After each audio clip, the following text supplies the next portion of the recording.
Hello दोस्तों, मेरे channel the true form of fear पर आप सभी का स्वागत है। मेरे इस चैनल पर आपको मिलेगी कई खौफनाक और सच्ची कहानियां। यदि आपके पास भी कोई सच्ची कहानी है तो मुझे मेरे टेलीग्राम या जीमेल पर भेज सकते हैं। मैं आपकी कहानियों को दूसरों तक पहुंचाने की कोशिश करूंगा। और यदि आप मेरे इस चैनल पर पहली बार आए हैं तो मेरे इस चैनल को सब्सक्राइब कर लें और नोटिफिकेशन बेल को भी ऑन कर लें ताकि आप तक मेरी आवाज जल्द से जल्द पहुंच पाए। तो शुरू करते हैं कहानियों के सिलसिले को।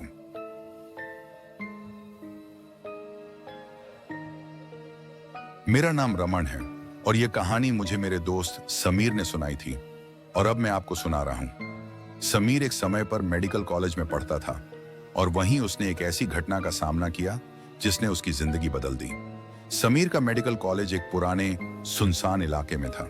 शहर से थोड़ा दूर यह कॉलेज ब्रिटिश जमाने में बना था और उसमें एक पुराना अस्पताल भी था जो पिछले कई सालों से बंद पड़ा था। इस अस्पताल के बारे में कई डरावनी कहानियां प्रचलित थीं। लोग कहते थे कि वहां रात में अजीब चीखें सुनाई देती हैं और कई बार खिड़कियों पर परछाइयां दिखती हैं। समीर और उसके दोस्त इस सब को सिर्फ अफवाह मानते थे, लेकिन फिर एक रात कुछ ऐसा हुआ जिसने सबको हिलाकर रख दिया। एक दिन हॉस्टल में बैठे बैठे समीर, रोहित, आनंद और विशाल ने हिम्मत करके उस पुराने अस्पताल में जाने का प्लान बनाया। वे सब साइंस स्टूडेंट थे और भूत प्रेत की कहानियों पर यकीन नहीं करते थे। रात के 12 बजे चारों दोस्त टॉर्च और मोबाइल लेकर अस्पताल की तरफ चल पड़े। अस्पताल की इमारत पूरी तरह टूटी फूटी थी। चारों तरफ घास उगाई थी और दरवाजे पर जंग लगे ताले लटके थे। लेकिन विशाल ने जबरदस्ती दरवाजे को धक्का दिया और अचानक ही वह चरमराते हुए खुल गया। अंदर घना अंधेरा था। चारों दोस्त अंदर घुसे और मोबाइल की फ्लैशलाइट जलाकर इधर उधर देखने लगे। दीवारों पर फंगस लगी थी, फर्श पर टूटी हुई दवाइयों की शीशियां बिखरी थीं और हर तरफ एक अजीब बदबू थी। तभी अचानक आनंद ने धीमी आवाज में कहा, क्या तुम लोगों ने सुना? कोई सिसक रहा है। सब चुप हो गए। एक पल के लिए तो किसी को कुछ समझ नहीं आया, लेकिन फिर स्पष्ट रूप से किसी के रोने की आवाज आने लगी। आवाज हॉस्पिटल के ऑपरेशन थिएटर से आ रही थी। रोहित ने हिम्मत दिखाते हुए कहा, चलो देखते हैं, हो सकता है कोई जानवर हो। वे ऑपरेशन थिएटर की तरफ बढ़े। दरवाजा हल्का सा खुला था। जब समीर ने धीरे से धक्का दिया तो एक जोरदार झटके से दरवाजा पूरा खुल गया। दरवाजा खुलते ही फ्लैशलाइट की रोशनी अंदर पड़ी। एक बूढ़ा डॉक्टर ऑपरेशन टेबल के पास खड़ा था। उसने सफेद कोट पहना था, लेकिन उसका चेहरा बहुत भयानक था। आंखें सुर्ख लाल, चेहरा झुर्रियों से भरा और होंठ नीले। समीर के मुंह से हल्की चीख निकल गई।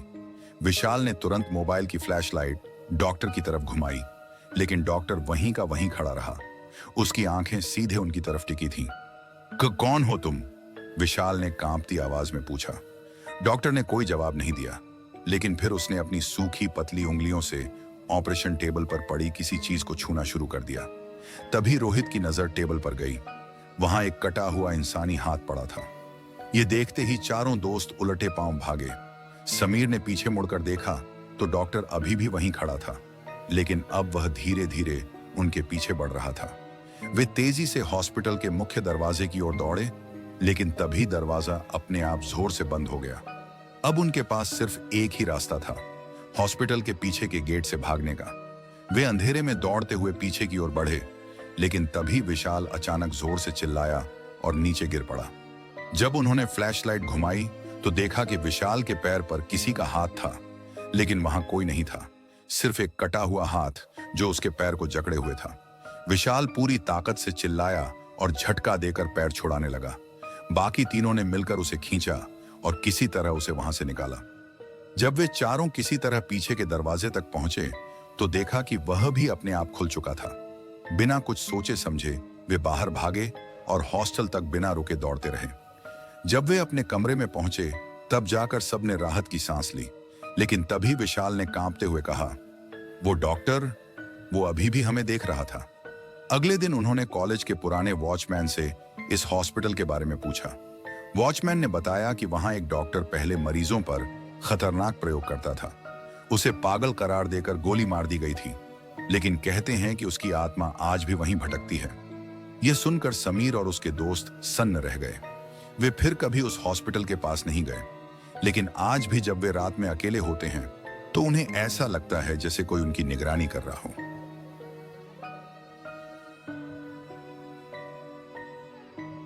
मेरा नाम कृष है और यह दूसरी कहानी मेरी दोस्त नेहा की है, जो दिल्ली में एक प्राइवेट कंपनी में काम करती थी।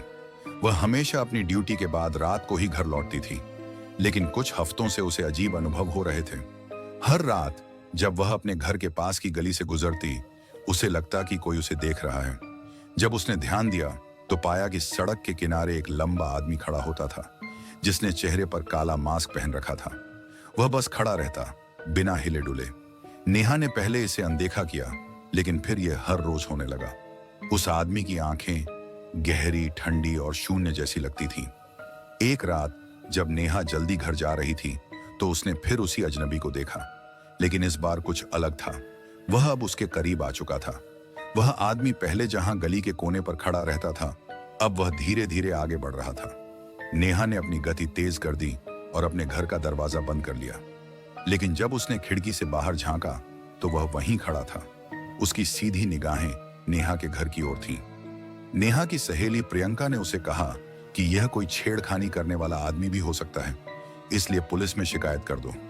लेकिन नेहा को यह डर था कि अगर यह आदमी कोई असाधारण शक्ति वाला हुआ तो। अगले दिन उसने हिम्मत करके गली में जाने का प्लान किया और अपने फोन का कैमरा ऑन कर लिया। लेकिन जैसे ही उसने कैमरे को उस आदमी की ओर घुमाया, स्क्रीन ब्लैक हो गई। फिर अचानक उसे ऐसा महसूस हुआ जैसे कोई उसके पीछे खड़ा हो। उसने झट से मुड़कर देखा, कोई नहीं था। लेकिन फिर उसकी परछाई जमीन पर दिखी, और वो परछाई अकेली नहीं थी। डरी हुई नेहा अपने घर पहुंची और जल्दी से दरवाजा लॉक कर लिया। लेकिन तभी उसके दरवाजे पर दस्तक हुई। कौन है? नेहा ने कांपती आवाज में पूछा। कोई जवाब नहीं आया। फिर से दस्तक हुई, इस बार और जोर से। नेहा ने पीपहोल से झांका, कोई नहीं था। उसने चैन की सांस ली और पीछे मुड़ी, और उसकी चीख निकल गई। वही मास्क वाला अजनबी उसके घर के अंदर खड़ा था। नेहा को कुछ समझ नहीं आया कि वह आदमी अंदर कैसे आया। दरवाजे और खिड़कियां सब बंद थे। तुम कौन हो? उसने कांपती हुई आवाज में पूछा। वह आदमी कुछ नहीं बोला, बस धीरे धीरे अपना मास्क उतारने लगा। नेहा की आंखें फटी रह गईं। उसका चेहरा कोई इंसानी चेहरा नहीं था।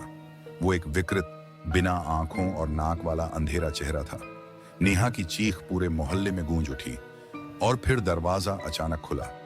जब पड़ोसी अंदर आए तो कमरा खाली था। नेहा कहीं नहीं थी, बस उसके बेड पर एक काला मास्क पड़ा था। आज के लिए फिलहाल इतना ही। यदि आपने मेरे चैनल को सब्सक्राइब नहीं किया तो जल्दी से कर लें और जुड़े मेरे साथ। मिलते हैं किसी और रात को किसी और की कहानी के साथ।